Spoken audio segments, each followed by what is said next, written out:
各位，我今天想要跟大家讲一个 Asian One Cab 只有一个新的车 ，Proton X90。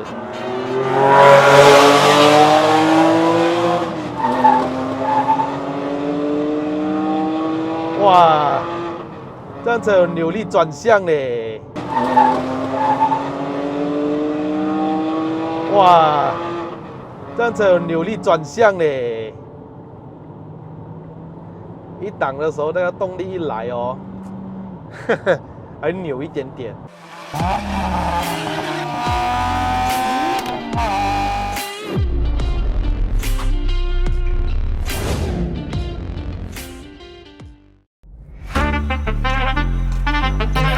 Hello， 大家好，我是你的爱的人，不是一个车评，只是 POV。欢迎回到我的 POV 试驾系列了。今天我要给大家讲一个2026年的 Proton X90。之前它的发布会呢，我有跟大家稍微讲解一下它的配置啊，它的价格啊。入门级的大概10万出头就可以买到一个 D segment 的 SUV。在我身后这台是最高配的 Prime X， 也就是卖着120千左右的，它是6 seater 来的哈。这个视频呢，我不太会介绍太多它的内饰细节方面，因为它基本上是跟上一代的这个有 Mild Hybrid 的系统呢是差不多的。如果你们想看它仔细介绍的话，可以点击我的右上角去看一下我之前介绍的影片。主要是这个影片呢，会跟大家说一下到底跟之前有什么不一样，加了什么，也减了什么的。那为什么 Asian One Cab 会屹立新呢？走，我们带你们去了解一下2026年的 Proton X90。Let's go。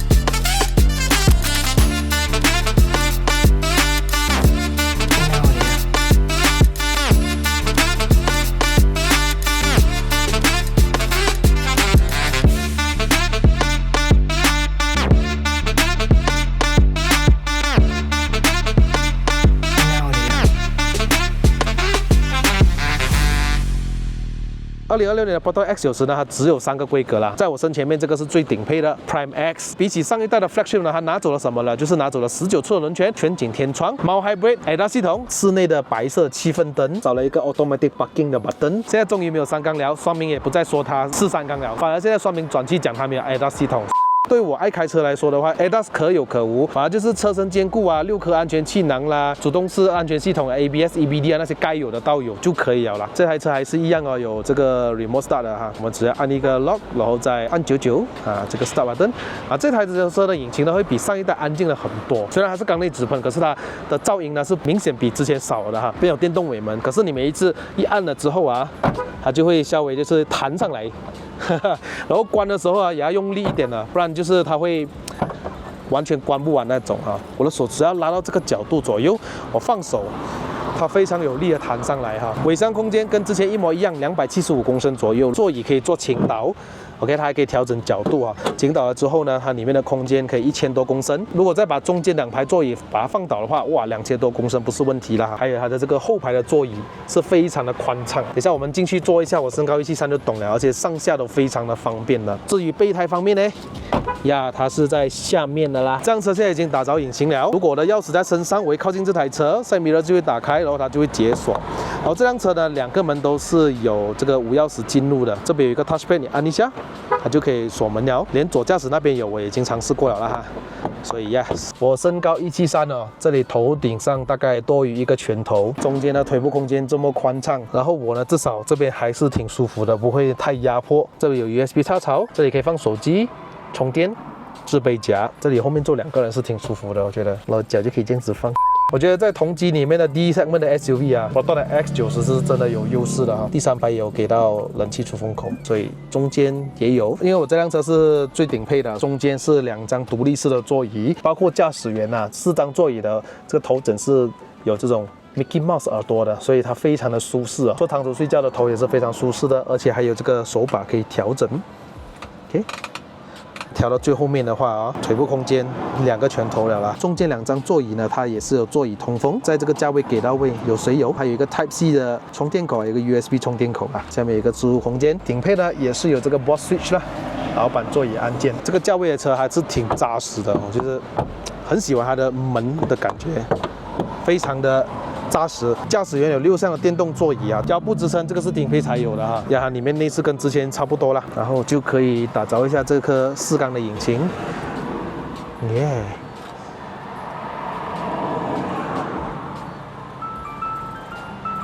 这个声音就是它的 dashcam 嘛，这边就没有灯了哈。你打开这个中间灯了之后呢，它都是可以照到你的脸的。无线的 Apple CarPlay 还有 Android Auto 啦，基本上的功能跟之前差不多啦，只是少了一个 ADAS 这个选项，盲点侦测啦、自动跟车、自动刹车完全就是没有了的啦哈，因为它把价钱已经压下来了，这个也没有东西好说了啊。它的冷气控制呢跟之前一样的，座椅通风，前面2张。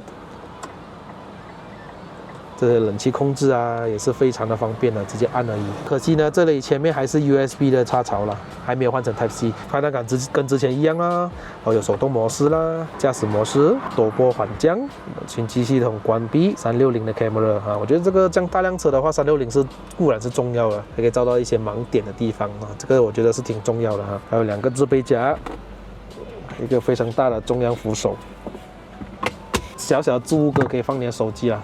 安静吗，各位？虽然它也是缸内直喷，可是它不像 Civic 那种滴滴滴滴那种声音非常的大声，很安静，而且你看完全没有抖动。所以这具引擎呢是跟Super 7D 啊、X50啊、X70一样的，来自一个1.5公升的涡轮增压的4缸引擎，181 PS，290个牛顿米的扭力，配搭的一个湿式的7速双离合变速箱，就拿走了这个Mild Hybrid。至于它的油耗怎么样呢？我们等一下去试驾就懂了吧，对不对？这次的轮胎呢就没有19寸了啦，它现在是18寸的225 55R18，用着 GT Control P10的轮胎，前单活塞，后也是单活塞。这个轮胎抓地还不错，刚刚我上了云顶啊，觉得还不错了。悬挂设置也前麦花臣，后面多连杆。这一次就加了一个 roof rail， 这个可以承受75公斤的重量，所以它主打呢就是一家人大小啊去野餐啊都 OK。这个就是这一台2026年的 Proton X90， 去试驾吧 ，Let's go。OK， 我们现在就来试驾这个2026年的 Proton X90 1.5 Turbo 4缸引擎。那坦白讲啊，这个整个车的起步哦都很 Proton 啊。如果你驾习惯了 Proton 的车的话，你都感觉到它的起步整个离合器的解放度啊，全部都是很柔顺的，它不会太快，也不会太慢。比较偏向于就是柔顺畅的那种，它不会一下子放得太快啊，让就是整辆车就是一冲出去那种感觉啊。所以当你习惯了这台车啊，其实你可以把它开到很顺畅。而且 Proton X90 它本来的这个定义就是它的定位其实在于就是家庭使用嘛。OK， 你要它很 sport 的话就没有了。其实 Proton 现在的家族里面呢，其实最运动化的车就是 Proton S70 Sedan 7D 哈，我叫 Super 7D 好不好？比较容易。OK， 然后再来比较sport 的这个 SUV 呢，就 X50 了。再来就是 X70 呢跟90都是比较偏向于就是家庭用啦，比较柔顺的一台车了。OK， 你要它有什么不同呢？你开起来的话，换挡就是不同的地方了的。你可以看到我这台90跟70它的换挡呢是没有 S70 Sedan 70或者 X50 来的快的你看它转速表你就懂了哈。当它在2200转这样子升档的时候，它转速掉的速度跟你开起来的话都感觉都是一样的，就是反正就是 X90 呢 ，X90 它不会给到你太过 aggressive、太过极端、极致那种换挡，它反而偏向于舒适就对了哈，很柔顺、很平顺的一个变速箱啊，现在。而且隔音在这个家族里面它是最好的，毕竟它是最贵的一台嘛哈，等级也是最大的，它是 D segment SUV， 虽然它不是双层玻璃哈，单层。可是我觉得它隔音是相当的好，而且这一台4缸的引擎的怠速啊，真的是完全没有感觉的。我坐在这边，我摸方向盘也不会有任何的抖动，这样反而就是你没有去细心体会你不知道这辆车完全就是引擎在 start 这样的。然后因为它毕竟是 Proton 里面最豪华的车嘛哈 ，D segment 的 SUV 嘛，这样子它的引擎传出来的声浪都是最小的，你看几乎没有什么声音的。OK， 反而 Super 7D 呢，它就是比较 sport 嘛，然后价格也比较亲民嘛，对吧？所以它的引擎传出来的声浪是很正常的，我觉得。但是这辆车有点安静哎。如果我把它切换到手动模式，我把它拉高转啊，这个时候才听到那个声浪，要4000转。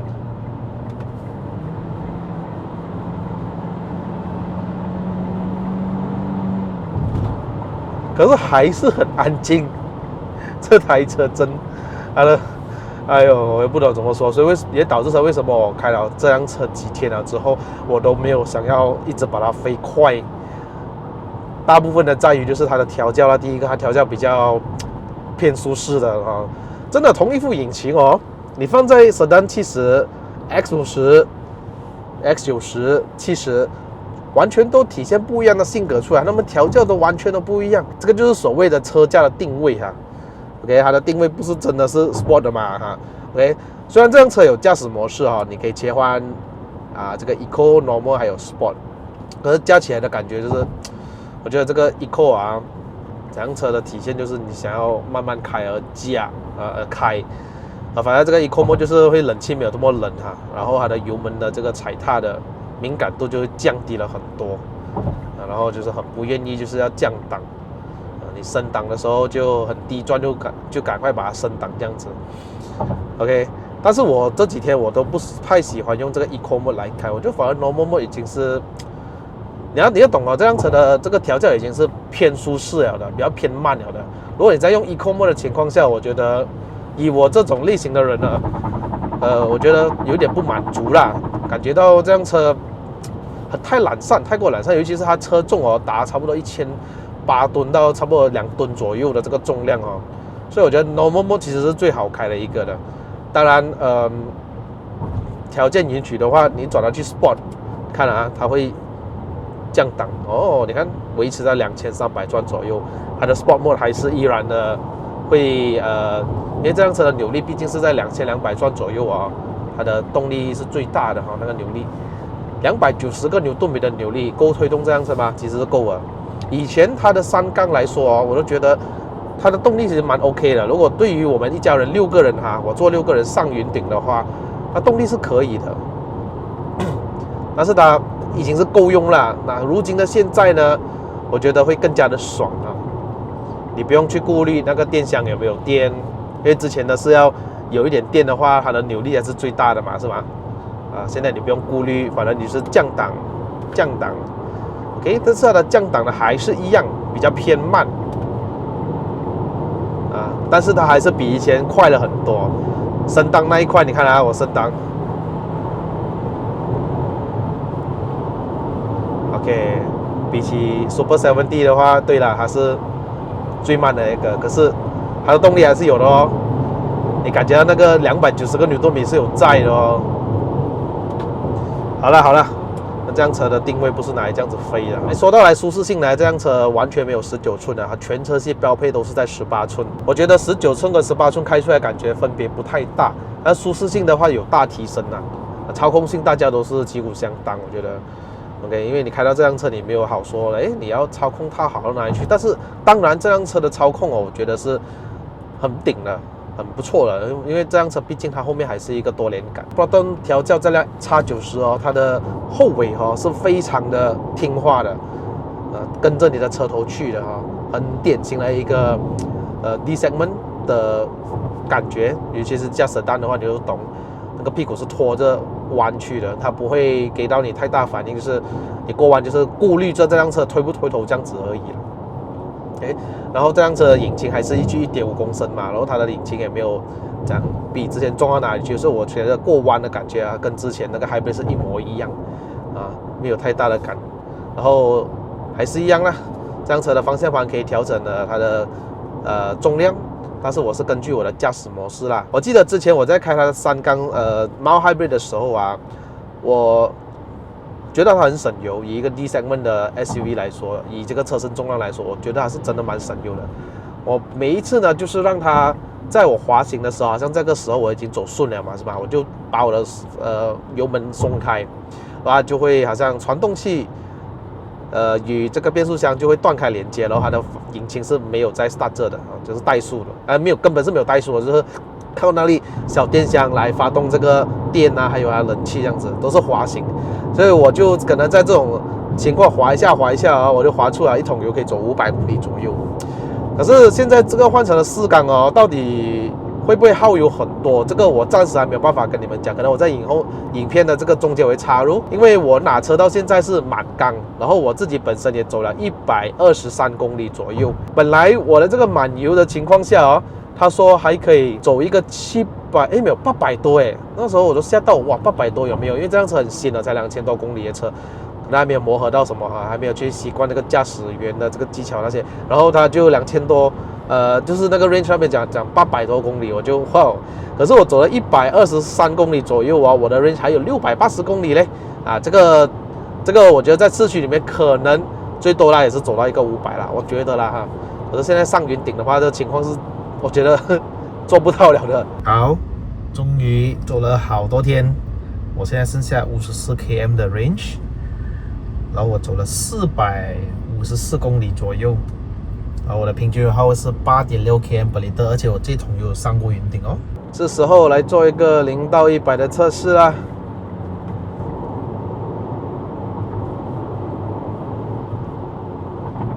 哎呦，太爽了哦！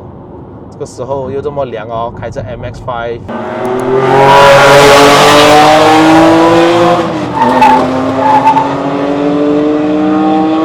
哇，这样子有扭力转向嘞！一档的时候，那个动力一来哦，还扭一点点。然后我把那个循迹系统关闭，它就再稍微的打滑了一下下。我觉得以一个 D7 SUV 能够这样子过弯，我觉得它已经很棒了。我很记得之前跟 Proton 去 Royal Ballroom 的 Media Drive 的时候，然后我们因为隔一天就是最后一天要早一点回嘛，我就跟几个媒体啦、甘夫啊，然后先回啦。然后甘夫驾车是无可否认，在媒体里面的驾驶技术是蛮顶一下的，蛮 good 的。然后他就做司机啦，我就在后面睡觉，那时候半夜嘛，走那个 Royal Ballroom 的那条路哦，竟然这辆车可以在定到第一就是它驾驶技术蛮好啦，而且它蛮稳的嘞。我坐在中间那边睡着，然后走到去怡保山的时候，它用高速过弯，我的印象是很深刻的。它驾驶不慢的，很快，我2个小时左右我就到怡保了。从 Royal Ballroom 出来，真的是很夸张。所以那辆车给到我的感觉就是，我开起来的时候很有信心，坐起来也是蛮有信心。Yes， 这个就是它的厉害的一点。我现在在开着这辆车哦，竟然只有1个星在 Asian NCAP， 可是这个也导致了很两极化的一个那种 comment 啊。所以有些人就觉得它不安全，因为它才1个星。可是我想要反驳一样东西，就是它为什么会拿1个星？因为它少了这个慢点侦测啦，它没有这个跟车系统，没有自动刹车系统。最重要就是在于它有没有侦测到这个摩托车这个方面，然后会自动刹车这个针对摩托车的这个方面哈。然后它少了这个，然后就大折扣分嘛，对吧？然后我觉得这个东西很看个人呐。我觉得我要的是什么？我不是要这个辅助系统啊，帮我什么自动什么车道偏离啦，自动刹车这个啦，我觉得这个可有可无啦。我觉得最重要就是这辆车的车身是不是坚固的，这辆车的安全气囊是不是有给到对的？最低配都有6颗安全气囊，我觉得这个很足嘛。ESC 怎么不能换 mode 啊？我踩大油是不能换 mode 的。OK， 那我讲它的 ESC 啊、ABD 啊，全部有给到位就可以了嘛。我觉得这个最重要就是车身坚固，因为我给你再多的这个安全系统，什么自动刹车都好啦，有摩托车的警示啦什么啦，给到你一个像杯扎这么软的车身呀，我觉得说不过去嘞。当真的是碰撞到，因为 ADAS 它都是看前面而已嘛。如果你是被人家从车侧这样撞过来，你车身不够坚固的情况下，那你不是那个人连命都保不住吗？是吗？我觉得买车，对，虽然也要看配备啦但是1个星也要看为什么会拿到1个星。我的车身还是一样坚固的。我觉得这次的 Proton 是 X90它的音响有大提升。虽然 Proton 没有去正式是说它有改了什么东西，可是我觉得它的那个音响的确有在提升。我们来听一下，有 bass 哦，之前就像一张白纸这样没有 bass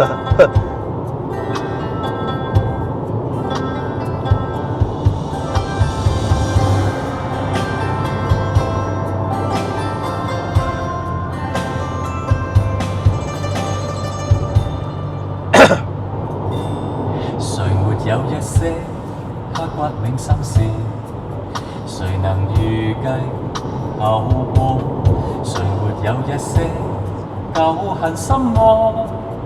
一點點無心錯。誰沒有一些得不到的夢？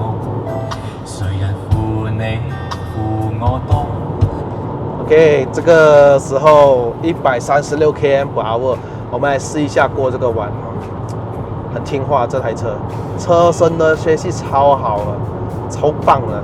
所以我讲，你看哦，我连开起来都有这么信心的人哦，坐在里面的人完全是可以完全睡觉哎。我之前坐后面就是这样，所以我不是说 Proton 有给我任何钱，其实我到现在哦，我 review 任何一台车哦是没有收到钱的。我真的是没有收到Proton的钱，但是我每一次都是觉得它的车好开，它真的有用心在调每一个细腻的地方，比如说它的避震器先开始，引擎，变速箱，它不会好像就是我有配置而已，但是不够细腻啊，很多东西就是草草了事这样子，我就最不喜欢这样的车。为了就是好看而已啊，但是好看不好吃，我就不是我个人的口味哈。OK， 那。说到来这边呢，这个2026年的 Proton X90，OK， 虽然它减配，看你个人怎么想了哈。虽然它减配了一些东西，但是该给的它都有给，但是把价钱压下来，这个是我觉得对于消费者的福利是比较多人想要的福利啦。才120千左右，如果你是买不要这样高配的话哦，其实扣到来是10万块左右，10万出头。一个10万出头，你就可以得到一个这么大量 D segment 的 SUV， 而且最后一排是非常好坐的，我觉得是很值得不过啦。所以如果你们正式要买这个 D segment SUV 来说，你又怕买3缸啊，Mahindra这次就不用想了，4缸了，完全就是一个非常好的引擎哈。好了，那这个影片就到这边，老铁们都知道我们下个影片在干什么呢？就是要冲上云霄啦，各位喜欢我的影片的朋友们，记得按赞、订阅、分享，还有打开小铃铛。我们下期的影片再见 ，Goodbye。